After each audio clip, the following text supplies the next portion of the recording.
नमस्कार. महासंग्राम चॅनलमध्ये आपल्या सर्वांचे स्वागत.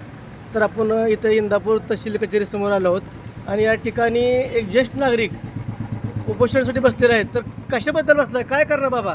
नमस्कार, मी गोरख खंडागळे. मी सामाजिक कार्यकर्ता आहे. तर आम्हाला वाटलं होतं की बहुजनातलं तहसीलदार आहे, आपल्यामधलंच आहे. आम्ही बहुजन आहे ना, मग वाटलं होतं आम्हाला की बहुजनाचं तहसीलदार आहे, मग बहुजनाला आदराची वागणूक मिळेल आणि सौजन्याची भाषा वापरली जाईल. पण अनुभव इतका वाईट आला की ज्यावेळेस आम्ही वर्ग 1च्या जमिनीच्या संदर्भामध्ये तहसीलदारकडे गेलो असता त्या जमिनीचं लॉक काढण्यासंदर्भात कागदपत्र नेली होती आणि त्यांनी सांगितलं ही कागदपत्र तुम्हाला कुणी दिली, का दिली, तुम्ही कोण, तुमचा काय संबंध? आणि मग त्यांनी ठीक आहे म्हणलं, आम्हाला त्या जोडगीने दिली कागदपत्र, त्याच्यावर सही द्या तुमची.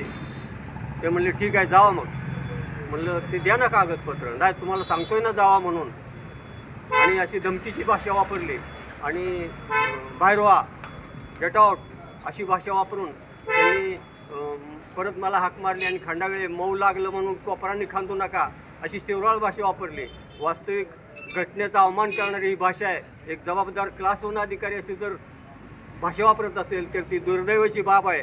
त्यांना आम्ही या निवेदनाद्वारे सांगतो की या बाईटद्वारे की त्यांनी बाहेर येऊन इथल्या नागरिकांची माफी मागावी. इथून पुढं चांगलं वर्तन ठेवावं बहुजन समाजाशी, सगळ्याच समाजाची, बहुजनच नाही, सर्व येणाऱ्या नागरिकांशी सौजन्याची वागणूक द्यावी, एवढीच माझी विनंती आहे.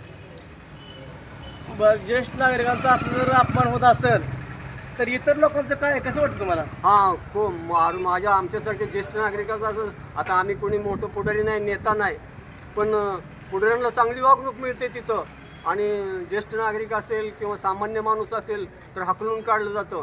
परवा तर असा प्रसंग आला की त्या पुरवठा विभागामध्ये कर्मचाऱ्यांना भाडकाव, नालायक, मूर्ख असली जी ह्याच्यामध्ये घटनेमध्ये भाषा वापरली जाणार नाही. घटनेचे अभ्यासक आहेत तहसीलदार, माननीय तहसीलदार जीवन बनसोडे साहेब. मी त्यांना आवाहन करतो की इथून पुढे तरी चांगली भाषा वापरा. तुमच्याकडनं नाही आम्हाला काय अपेक्षा, ठीक नको आहे, पण कुत्रा आवरा, स्वतःचं तोंड ताब्यात ठेवा आणि जनतेशी सौजन्यानं वागा, एवढीच आमची विनंती आहे. की इथून पुढे तहसीलदार साहेबांनी कशी वागावे, काय सांगाल तुम्ही आता? काय स्वभाव असतो, मला तर आम्हाला तर काय काय वाईट गोष्टी समजते त्यांच्याबद्दल, पण पुरावे नसल्यामुळे आम्ही ते व्यक्त करू शकत नाही या ठिकाणी. त्या वर्ग 2च्या जमिनी वर्ग 1मध्ये रूपांतरित करण्यासाठी आम्ही इथं आत्मदहन आंदोलन केलं आणि आम्हाला पत्र दिलं तहसीलदारने की वर्ग 1च्या जमिनी करून मिळतील, तुम्ही ते आंदोलन सोडा. त्यांनी आमच्याकडे लेखी पत्र आहे, परंतु संबंधित कर्मचारी एवढे खालच्या स्तराला गेलेले आहेत की ते पैसे मागतात 50-50 हजार रुपये लॉक काढायला. आता पुरावा नाही, तुम्ही म्हणाले की पुरावा आहे का तुमच्याकडं? पुरावा नाही ह्या गोष्टीला. 50,000 रुपये मागितले लॉक काढायला. एका अधिकाऱ्यानं नाव मी जाहीर करत नाही, कारण एखाद्याची बदनामी बिगर पुराव्याची करणं मला योग्य वाटत नाही. तर मी तहसीलदार साहेबांना या बाईटद्वारे विनंती करतो की सुधारा. तुमचं ते जे शिष्टमंडळ आहे, तुमचं जे कर्मचारी आहेत, त्यांना सौजन्याची वागणूक द्या, प्रेमाची वागणूक द्या, नीट बोला आणि चांगली कामं करा. पारदर्शकता नाही अजिबात.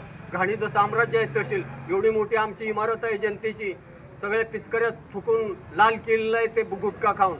बघा पोलीस स्टेशन वालचंदनगर आमचं कसलं छान आहे, त्यांचं आम्ही कौतुक करतो. तसं तुम्ही करा.